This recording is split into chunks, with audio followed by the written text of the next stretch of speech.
अस्सलाम वालेकुम दोस्तों, कैसे हो आप लोग। गुड न्यूज़ है, सऊदी हुकूमत ने family visit visa online extend करना स्टार्ट कर दिया।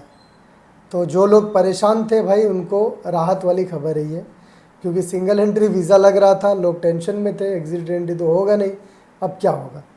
तो देखिए, कुछ और चीज़ है जो आपको डिटेल में समझना ज़रूरी है, नहीं तो फिर दिक्कत हो सकती है। वीज़ा एक्सटेंड कब होता है और कैसे करना है, ये भी आप जान लीजिए। मैं तफसील से आप लोग को बता दे रहा हूँ। फैमिली विजिट वीज़ा दो तरीके का होता है, आप लोग को मालूम होगा। एक सिंगल एंट्री वीज़ा, एक multiple entry visa. Single entry visa क्या है, जो अभी ज़्यादातर लग रहा लोगों को, देखना सिंगल एंट्री वीज़ा, वीज़ा पे लिखा हुआ रहता है single entry visa. Single entry visa का मतलब है आप सिर्फ एक बार सऊदी अरब इस वीज़े में आ सकते हो, और जब तक ये आपका ऑप्शन में वैलिड दिखा रहा और उसको एक्सटेंड कर पा रहे हो, तभी तक आपका फैमिली रुक सकते हैं सऊदी में। अगर वो एक्सटेंड नहीं हो रहा तो आप ये मत सोचना एग्जिट एंट्री करके एक्सटेंड कर लेंगे। सिंगल एंट्री एग्जिट एंट्री करके एक्सटेंड नहीं किया जाता है, तो ये डिसएडवांटेज है सिंगल एंट्री में। दूसरा वीज़ा होता है मल्टीपल एंट्री। मल्टीपल वाला में ये फ़ायदा है कि अगर ऑनलाइन एक्सटेंड नहीं हो रहा है तो आप बॉर्डर से कर सकते हो। सऊदी अरब से जुड़ा हुआ कोई भी बॉर्डर है या अपना होम कंट्री भेज के फिर से बुला सकते हो फैमिली को, तो 90 दिन आपका बढ़ जाता है। ये मल्टीपल में फ़ायदा है। लेकिन अब क्योंकि सिंगल एंट्री वीज़ा लग रहा तो लोग बहुत टेंशन में थे, ठीक है। तो मल्टीपल वाला का तो चलो कुछ ना कुछ जुगाड़ लेता ही था आदमी, जुगाड़ कर लिया, लेकिन सिंगल का कोई जुगाड़ नहीं। तो कल रात में मेरे को मैसेज आया फौजान भाई का कि शानोर भाई ऑनलाइन वीज़ा एक्सटेंड हो गया उनके फैमिली का। मैं बोला अरे यार, तब अच्छी बात है। फिर कुछ और मेरे भाई का मैसेज आया, तब मैं सोचा यार वीडियो बना के बता देता हूँ लोगों को। तो सुबह सुबह मैंने एक शॉर्ट वीडियो बना के आप लोग को बताया भी था।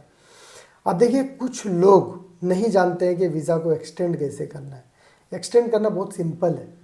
आज से 2-3 साल पहले अगर देखेंगे ना, तो लोग एग्जिट एंट्री कम कराते थे, जवाज़ात के थ्रू ही ज़्यादा करते थे, और बहुत ईजी प्रोसेस भी है। वीज़ा एक्सटेंड करने के लिए आपको 100 रियाल वीज़ा फ़ीस पे करना होता है, जवाज़ात का ये फ़ीस है। और एक इंश्योरेंस लेना पड़ता है।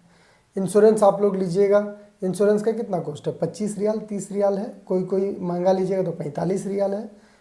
अब इंश्योरेंस कौन सा कंपनी का, बहुत सारा कंपनी है। आप अलराजी का ले सकते हैं, तकफ़ुल अलराजी का, या फिर अरबियन शील्ड का ले सकते हैं। बहुत इंश्योरेंस कंपनी है, उनका आप ले सकते हो। तो वो आप ले लिए, वीज़ा फ़ीस पे कर दिए, बस उसके बाद ऑप्शन में लॉगिन किए, एक्सटेंड का ऑप्शन है, आप एक्सटेंड कर सकते हो। लेकिन ये करोगे कब एक्सटेंड, जब तब भी नहीं कर सकते। आपने जिनको बुलाया है, फॉर एग्जांपल आपका वाइफ और बच्चे को बुलाया है, तो उनका रुका हुआ सऊदी में कितना दिन हुआ।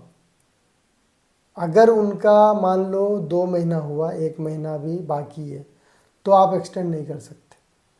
मान लो 30-30 दिन में आप उनको एक्सटेंड करोगे, सिंगल एंट्री वीज़ा है, उनका 15 दिन हुआ, 15 दिन पहले आप सोच रहे हो एक्सटेंड करेंगे, नहीं होगा मेरे भाई। वीज़ा एक्सटेंड होगा जब वीज़ा ख़त्म होने में, वीज़ा ख़त्म होने नहीं सॉरी, रुकने का वैलिडिटी, स्टे वैलिडिटी में अगर 1 हफ्ता टाइम बचा है, 7 दिन, तो आपको मिनिस्ट्री ऑफ इंटीरियर की तरफ से एक मैसेज आता है कि आपका ये वीज़ा ख़त्म होने वाला है, आप या तो वीज़ा को बढ़ा लीजिए, नहीं तो फिर एग्जिट एंट्री कर लीजिए, एक्सपायर होने से पहले एक वार्निंग आती है।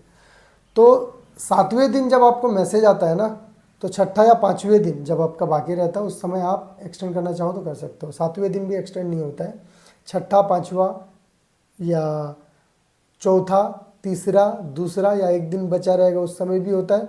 और ग्रेस पीरियड 3 दिन का मिलता है। तो ग्रेस पीरियड के चक्कर में मत रहना आप लोग, समय रहते हुए ही एक्सटेंड कर लीजिएगा।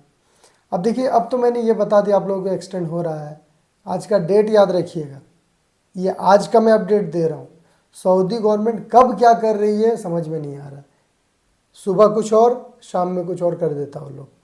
तो अभी अगर कोई फैमिली का वीज़ा स्टे वाला, अबशर वाला, 1 हफ्ता बचा हुआ है, एक्सटेंड करने के लिए परेशान है, तो आप ट्राई कर सकते हो, एक्सटेंड हो रहा है, ठीक है। कई लोगों का हुआ है, कमेंट करके भी आप लोग बता दीजिएगा। बाकी आई होप सारा डाउट क्लियर हो गया होगा। एक्सटेंड करने से पहले जो मैंने बताया फ़ीस और इंश्योरेंस, वो पे कर लीजिएगा, उसके बाद ही कीजिएगा। अगर मान लो किसी का नहीं हो रहा, उसने वीज़ा का फ़ीस भी पे कर दिया, इंश्योरेंस भी कर दिया, तब क्या होगा, इंश्योरेंस का फ़ीस रिफ़ंड नहीं होता, वो लॉस हो जाएगा। लेकिन वीज़ा जो फ़ीस है जवाज़ात का, वो आपको वापस मिलता है। तो ठीक है, तो 25, 30, 40 रियाल का बात है, रिस्क लो भाई। अगर हो जाता है तो आपका फैमिली आराम से सऊदी अरब में रहते हुए वीज़ा एक्सटेंड हो जाएगा, आप लोग साथ में रह भी सकते हो। बाकी दुआ कीजिए यार पहले जैसा नॉर्मल हो जाए, बहुत सारा फैमिली परेशान है, अच्छा नहीं लग रहा। चैनल पर नए तो सब्सक्राइब कर लीजिएगा, क्योंकि इस तरह के वीडियोज़ इस चैनल पे मिलते रहते हैं। वीडियो को देखने के लिए बहुत बहुत शुक्रिया।